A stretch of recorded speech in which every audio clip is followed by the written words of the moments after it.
역사란 굉장히 중요한 겁니다. 역사는 마치 디딤돌과 같습니다. 이 역사를 딛고 미래를 향해 나가게 됩니다. 또한 역사는 거울과 같습니다.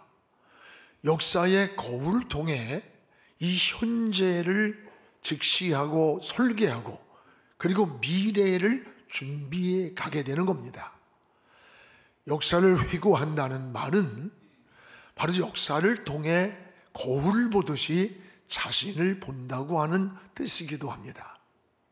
역사의식이 없는 백성, 또 역사를 모르는 민족은 우매한 민족이라고 말합니다. 정치, 경제, 사회, 문화, 교육 어느 분야에 있든지 적어도 지도자라고 한다면 역사의식이 있어야 돼요. 자신을 위해 수없는 사람들을 희생을 시킨다든지 나라를 망쳐놓는다면 반드시 그 역사 앞에 심판을 받게 되는 거예요. 여러분, 성경에 아합 왕이 그러했고 우시야가 그러했습니다. 성경은 정확한 이 역사를 우리에게 거울로 보여주고 있는 거예요. 다윗의 가문을 보십시오. 마태복음 1장 6절에 보면 다윗은 우리아의 아내에게서 솔로몬을 낳았다. 여러분, 남의 예편녀를 통해서 애를 낳았다는 거예요. 이게 성경에 기록된 역사예요. 우리아의 아내를 통해서 다윗이 솔로몬을 낳았다는 거예요. 여러분, 왕의 가문을 참으로 부끄럽게 하는 그러한 역사도 그대로 가정사가 기록된 게 성경이에요. 특히 우리 그리스도인들은 이 역사 의식, 이 역사의 소리를 잘 들어야 양심에서 들려오는 세미한 소리를 듣게 되고 하나님의 세미한 음성을 늘 듣게 되는 거예요. 오늘 본문은 느헤미야가 무너진 성벽을 재건하면서 이 하나님이 함께 하셨던 많은 일들을 백성 앞에 고백을 하는 겁니다. 52일 만에 기적적으로 무너진 성벽을 재건했어요.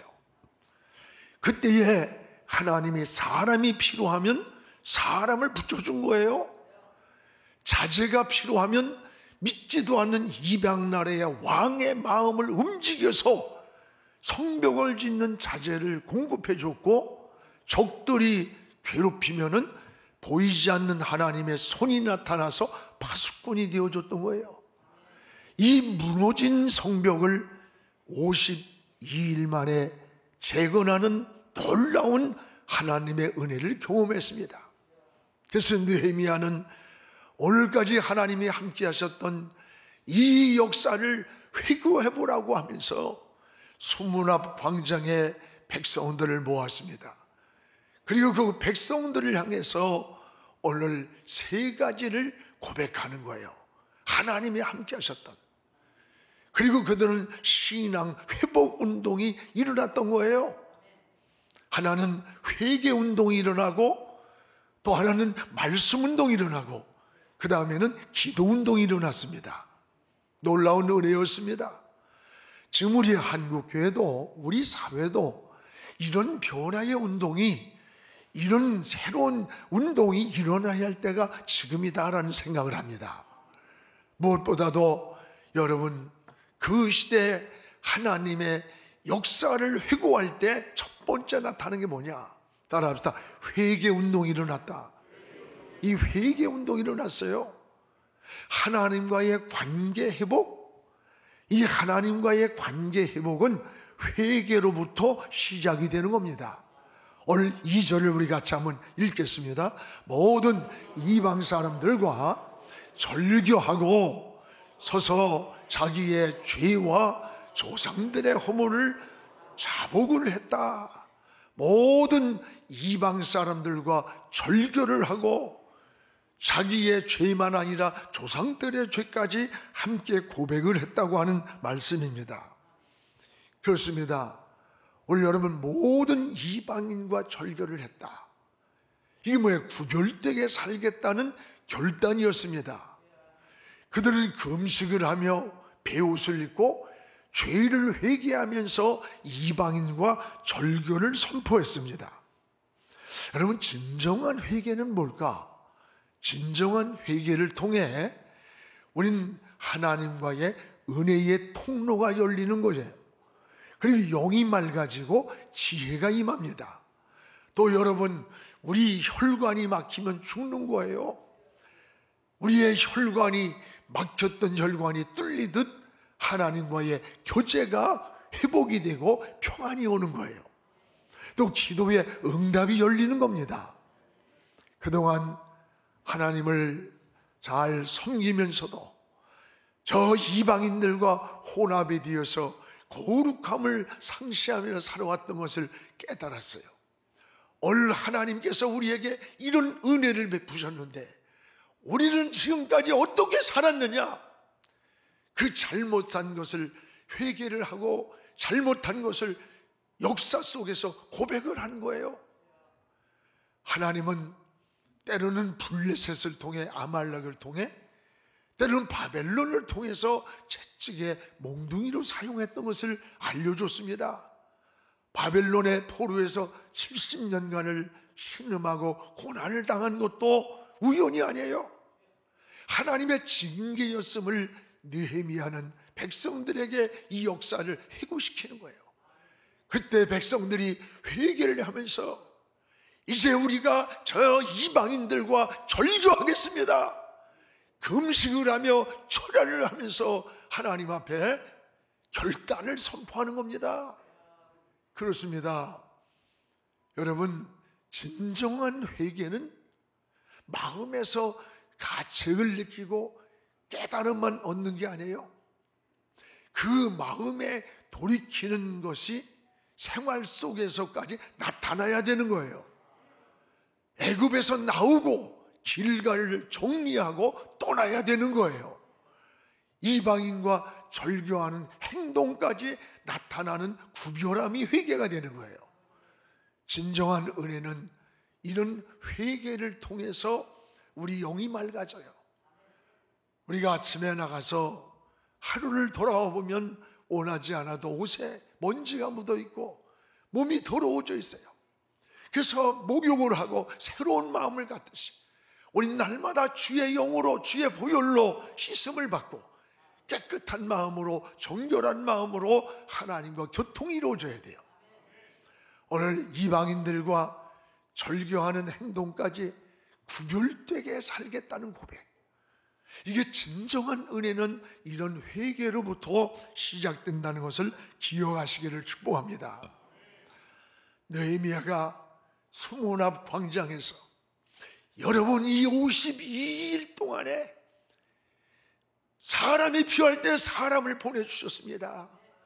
자제가 필요할 때 이방 나라의 왕의 마음을 움직여서 믿지도 않는데 그들이 자제를 공급해줬고 백향목나무를 공급해줬고, 그리고 적들이 괴롭히려고 하면 하나님이 파수꾼이 되어서 그들을 막아주셨던 이것이 우연입니까? 아닙니다. 우리가 하나님께로 돌아갈 때 하나님이 지켜주신 은혜라는 것을 고백을 하는 거예요. 그때 백성들이 지난날에 잘못 살았던 것을 회개하면서 이 역사를 회개할 때 하나님 앞에 회개운동이 일어나는 거예요. 여러분, 하나님의 은혜는 이 회개운동서부터 시작이 돼야 돼요. 오늘 여러분들도 남들이 볼 땐 거룩하게 볼 수 있지만 그러지 못한 게 많을 수 있어요. 우린 버릴 것을 정리하고 세상과 혼합에서부터 성별되는 것, 매여 있는 줄을 끊어버리고 걸터 앉았던 생활을 정리하는 것, 이것이 진정한 회개입니다. 그래서 사무엘상 7장 3절을 같이 한번 읽어봅시다. 사무엘도 미스바에서 백성들에게 하나님께로 온전히 돌아오려거든 이방신들을 버리라. 그리하면 너희를 블레셋 손에서 건지리라. 세 가지가 나와요. 하나님께로 온전히 돌아오기를 원하느냐? 이방신을 버려라! 버려라. 그러면 너희를 블레셋 손에서 건져주겠다, 구원해주겠다는 약속인 거예요. 그렇습니다. 오늘 이 느헤미야는 이런 이스라엘 백성들을 향해서 지난날 하나님이 우리와 함께 하셨던 이 역사를 회고할 때에 자신들이 잘못한 것만이 아니라 조상들의 죄까지를 고백을 하는 거예요. 우리 2절을 다시 한번 읽어보겠습니다.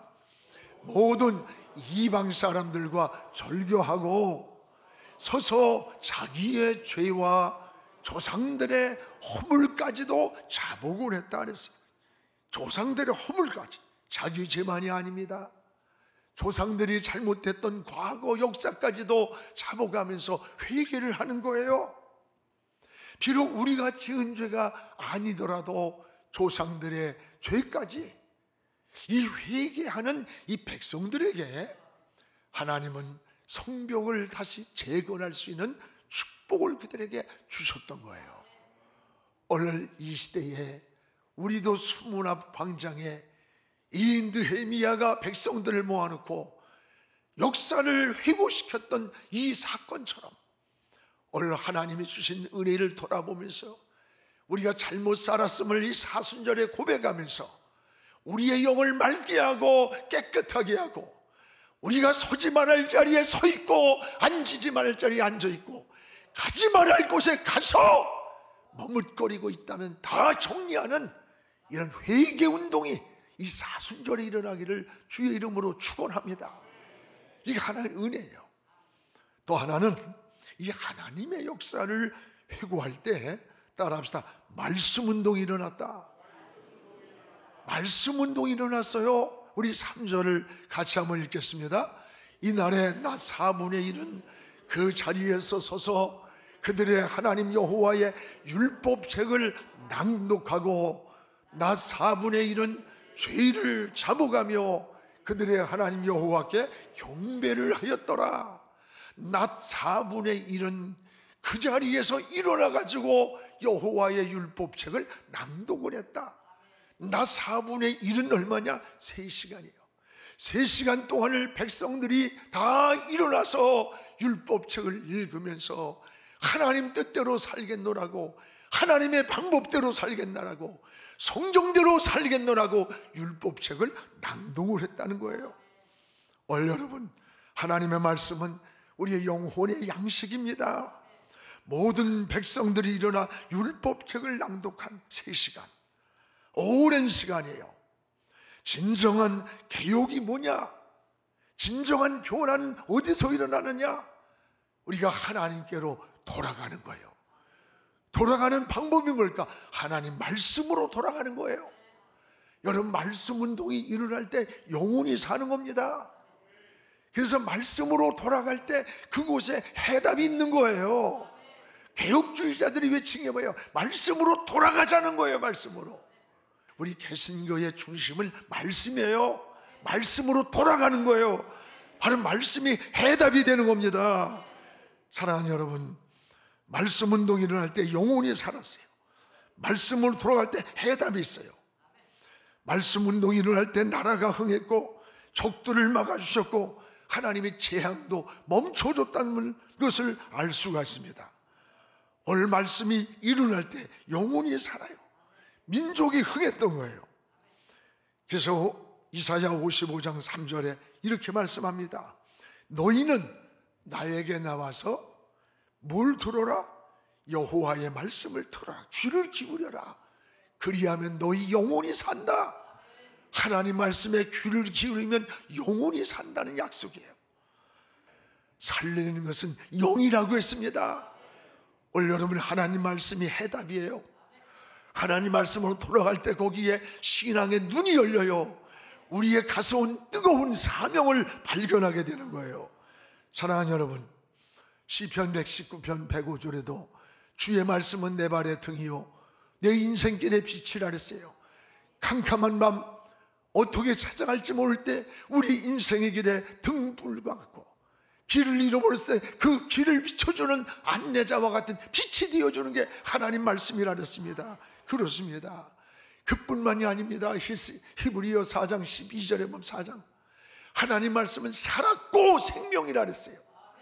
그리고 운동력, 움직이는 것, 날쌘 검, 우리의 심령, 관절, 골수 찔러 쪼개서 수술하는 치유의 도구라는 거예요.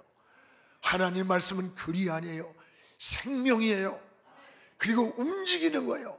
우리의 영혼도 수술하고 마음도 수술하고 육체도 수술하고 우리의 삶의 현장도 하나님 말씀이 수술해 주신다는 약속입니다. 사랑하는 여러분, 오늘 하나님 말씀만이 우리 인생을 바꾸는 거예요. 변화시키는 거예요. 근본 사람이 변하는 게 지식으로 안 돼. 윤리와 도덕으로 되는 게 아니에요. 생명의 말씀이 우리 속에서 역사할 때 진정한 변화가 일어나는 겁니다. 그래서 요한복음 6장 63절에 살리는 것은 영이다. 살리는 것은 영이다. 그래서 우리 이번엔 사순절의 주제가 살리는 것은 영입니다예요. 끊임없이 우리를 살리는 것은 영입니다. 하나님의 영, 성령, 하나님의 영이 우리를 살리는 거예요. 우리의 영혼을 살리고 가정을 살리고 우리 인생을 살리고 우리 삶을 회복시켜 주는 거예요. 사랑하는 여러분, 우리 모두가 이스라엘 백성들이 역사를 회고하면서 하나님의 말씀 운동이 일어났던 것처럼 하나님의 말씀을 붙잡고 이 사순절에 승리하는 우리 모두가 되기를 주님의 이름으로 축복을 합니다. 그리고 여기 보면은 백성들이 이 하나님의 말씀을 읽으며 들을 때에 다 울었다고 그랬어요. 울었다고. 전이 구절을 읽다가 얼마나 감동을 받았는지 몰라. 오늘 느헤미야 8장 9절을 같이 한번 읽어봅시다. 백성이 율법의 말씀을 듣고 다 우는지라.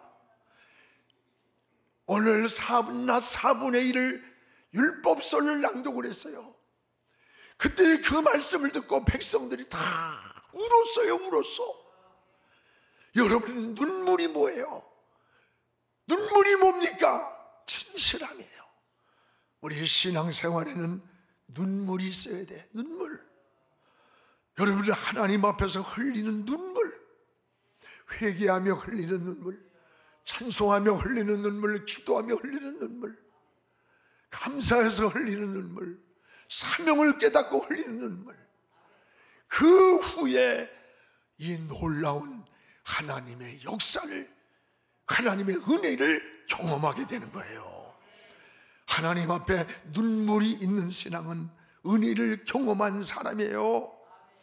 여러분, 성도는 세상에서 환경 보고 조건 보고 허전해서 우울해서 절망하면서 우는 그런 눈물이 아니야. 세상에서는 아무리 흘리고 나도 영혼이 공허해, 허전해. 우리의 눈물은 하나님 앞에서 무릎 꿇고 흘리는 눈물, 주님을 바라보고 흘리는 눈물, 주의 십자가를 향하여 흘리는 그 눈물 후에는 기쁨이 있어요. 평안이 있어요. 치유가 있어요. 하나님의 임재가 있는 거예요. 사랑하는 여러분, 히스기야의 눈물을 보세요. 죽음을 선고받았습니다. 왕의 체면도 벗어버리고 그는 벽을 향해 무릎을 꿇고 통곡을 하며 울었어요. 죽음을 선고하고 돌아가던 이사야에게 하나님 음성이 들려왔습니다. 이사야야, 다시 히스기야에게로 돌아가라. 그가 나를 찾으며 흘리는 눈물을 내가 보았다. 그에게 15년의 생명을 연장해 주라 그랬어요. 여러분, 예레미야가 민족의 기울어져가는 모습을 보면서 거리에 주저앉아 통곡을 할 때 하나님은 기울어가는 민족을 다시 일으켜 세워주셨어요. 여러분, 주님도 저 벳베가 언덕에서 저 예루살렘 도성을 바라보면서 주님이 한없이 흘렸던 눈물이 있었어요. 이스라엘 백성들이 바벨론의 포로가 되었습니다. 그들은 제사할 곳이 없었어요. 성일이 되면은 바벨론 강가에서 예루살렘을 바라보면서 통곡을 하며 우는 거예요. 하나님 어서 돌아가 저곳에 성전을 이루고 하나님께 예배드리고 싶습니다. 그들의 눈물을 받으신 하나님이 포로에서 자유케 하셨어요. 갈 길을 열어줬어요. 묶였던 것을 풀어줬던 거예요. 해방을 줬던 거예요. 이게 하나님의 은혜인 겁니다. 오늘 우리도 여러분 세상에서 흘리는 눈물이 아니라 십자가 앞에서 무릎 꿇고 하나님 앞에서 하나님을 향해 흘리는 기도의 눈물, 은혜의 눈물, 감사의 눈물, 사명의 눈물로 여러분의 영혼이 회복되기를 주님의 이름으로 축복을 합니다. 우리는 특별히 사순절 십자가 앞에서 은혜의 눈물을 회복할 때 하나님의 역사를 경험하게 될 줄로 믿습니다. 하나님은 이렇게 역사를 회고하는 이스라엘 백성들에게 세 가지 은혜를 줬어요. 세 가지 은혜. 역사를 회고하는 이들에게 하나는 하나님의 마음의 충성됨을 보셨다 그랬어요. 하나는 8절입니다. 우리 같이 읽읍시다. 그의 마음이 주 앞에서 충성됨을 보시고, 지금 하나님 앞에 회개를 하면서 하나님의 말씀을 붙잡고 하나님의 은혜를 감격하며 울고 있는 그 백성들의 그 충성된 마음을 하나님이 보셨다는 거예요. 성경에는 충성이란 말이 110번이 나와요. 이 충성이란 단어의 뜻은 신실하다, 믿을만하다, 맡길만하다, 믿음이란 말과 충성이란 말이 같은 어원이에요. 하나님은 회개하며 말씀을 사모하는 백성들의 그 충성됨, 그 믿음을 보셨다 그랬어요. 그렇습니다. 하나님은 안 보는 것 같지만 다 보고 계시고, 모르는 것 같지만 다 알고 계시고, 침묵하는 것 같으나 하나님의 손은 움직이는 거예요. 내가 일한 대로 갚아주리라고 약속합니다. 오늘도 여러분의 충성됨을 보신다면 하나님 앞에 믿음의 사람으로 충성되게 하나님 앞에 서기를 주의 이름으로 축원합니다. 이 역사를 회고하는 두 번째 축복이 뭡니까? 하나님은 부르짖는 이들의 소리를 들었다 그래서 들었다. 9절입니다. 우리 다 같이 읽겠습니다. 주께서 우리 조상들이 애굽에서 고난받는 것을 감찰 보았다. 그리고 홍해에서 그들의 부르짖음을 들으셨다. 여러분, 애굽에서 고통당하는 것을 하나님의 불꽃 같은 눈으로 보셨고, 그리고 홍해 앞에서 길이 막혀있는 그들이 하나님을 찾으며 부르짖는 소리를 들으셨다는 거예요. 그렇습니다.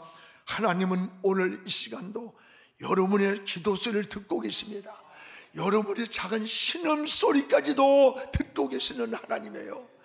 때는 우리가 믿음 생활하다 보면 너무 힘이 들 때가 있어요. 건강도 잃고 사업도 무너지고 길도 막히고 진로도 막히고, 하나님은 어디에 계시는지, 내 하나는 혼자 독백하고 혼자 외로워서 힘들어서 울부짖는 것 같을 때가 있지만 아닙니다. 하나님은 여러분의 곁에 계시는 거예요. 천사를 보내서 금향로에 우리 기도를 담아서 하나님 보좌에 올린다고 했습니다. 여러분의 작은 신음소리까지도 듣고 계시는 하나님, 이스라엘 백성들의 기도를 들으신 하나님은 오늘 여러분도 여러분의 부르짖은 기도에 하나님은 귀를 기울이고 계시고, 이 사순절에 우리가 십자가 앞에 무릎 꿇고 주님을 바라보고 주의 이름을 부르십시오. 기도는 방법을 찾아 헤매는 게 아니에요. 하나님을 찾는 거예요. 하나님을 부르는 거예요. 하나님의 놀라운 역사가 함께 하십니다. 다윗도 시편 118편 5절에 이렇게 말씀합니다. 내가 고통 중에 여호와께 부르짖었더니, 고통이 나에게 다가와서 하나님을 찾으며 부르짖었더니 여호와께서 응답하시고 나를 광야한 곳에 세웠다. 내 앞에 장애물을 제거해 줬다는 거예요. 그렇습니다. 이것이 다윗에게 향한 것입니까? 아닙니다. 오늘 여러분에게도 인생의 고통과 시련과 아픔들이 하나님께 부르짖는 기도가 되기를 원하고, 그 기도의 응답을 체험하고 여러분 앞에 장애물이 제거되는 이 놀라운 은혜가 여러분과 함께하기를 주의 이름으로 축복합니다. 또 하나의 은혜는 뭡니까? 하나님이 길을 인도하셨다. 12절에 우리 같이 읽겠습니다. 낮에는 구름기둥으로 인도하시고 밤에는 불기둥으로 그들이 행할 길을 비추셨느니라. 낮에는 구름기둥이, 밤에는 불기둥이 여러분 그들의 길을 인도해 줬어요. 보호해 줬어요. 애굽을 나오면 죽을 것 같았지만 광야로 나오는 그 시간부터 낮에는 구름기둥이 떠올랐고 밤에는 불기둥이 나타나서 이스라엘 백성들의 가는 길을 인도해 줬다고 하는 약속인 것입니다. 그렇습니다. 여러분 광야로 여러분 가나안 땅을 들어가려면 반드시 광야를 지나는 게 이게 신앙의 방법이에요. 이 광야는 고달프고 힘든 길이야. 그러나 저 축복의 가나안 땅은 반드시 광야를 지나서 오는 거예요. 우린 이 광야를 지날 때에도 하나님을 바라보면, 하나님을 의지하면 광야에서도 때를 따라 만나와 메추라기를 내려줬고 구름기둥과 불기둥으로 우리 길을 인도해줬고 마실 것이 없을 때 반성을 쳐서 물을 뽑아주신 게 하나님의 인도예요. 지금 우리가 이 세상 살아가는 이 길이 광야길이야. 이 광야를 지나 가나안 땅을 들어간다면 이 광야길에서도 하나님을 바라봅시다. 하나님을 의지합시다. 하나님을 찾으시기를 주의 이름으로 축원합니다. 사랑하는 여러분, 느헤미야는 과거 역사를 회고하면서 신앙을 회복하는 백성들의 모습을 보았어요. 회개하면서 이방인과 절교를 하고 끊을 것을 끊고 버릴 것을 버리는 백성들, 그리고 하나님의 말씀을 듣고 다 하나님 앞에 울면서 하나님께로 돌아오는 이들, 이것이 바로 교훈하여 은혜요 하나님의 역사였다는 거예요. 여러분, 하나님은 이런 백성들을 축복해 줬던 거예요. 이 사순절에 십자가 앞에 엎드려서 우리의 신앙도 이와 같은 이런 역사의 회고 속에 하나님 앞에 나가기를 주의 이름으로 축복합니다. 기도하겠습니다. 살아계신 우리 아버지 하나님, 고맙습니다. 오늘 우리의 코로나의 강을 건너서 오고 있지만은 우리 앞에 현실은 광야 같고 사막 같고 앞이 보이지 않고 이런 길이 우리의 절망과 좌절을 만들 때가 있습니다. 그러나 오늘 이스라엘 백성들이 역사를 회고하면서 하나님 앞에 막힌 담이 없이 무릎을 꿇었고 여호와의 말씀을 붙잡고 울었던 것처럼 세상에서 울지 않게 하시고 십자가 앞에서 울게 하시고 주님을 찾으며 오는 진정한 믿음을 저희들에게 허락하여 주시옵소서. 그래서 하나님, 저들의 영혼을 치료해 주시고 육체를 치료해 주시고 마음을 치료하시고 가정을 치료해 주시고 하나님의 놀라운 인도를 받는 이 은혜를 경험하는 사순절을 지나게 하여 주시옵소서. 예수님의 이름으로 기도하옵나이다. 아멘.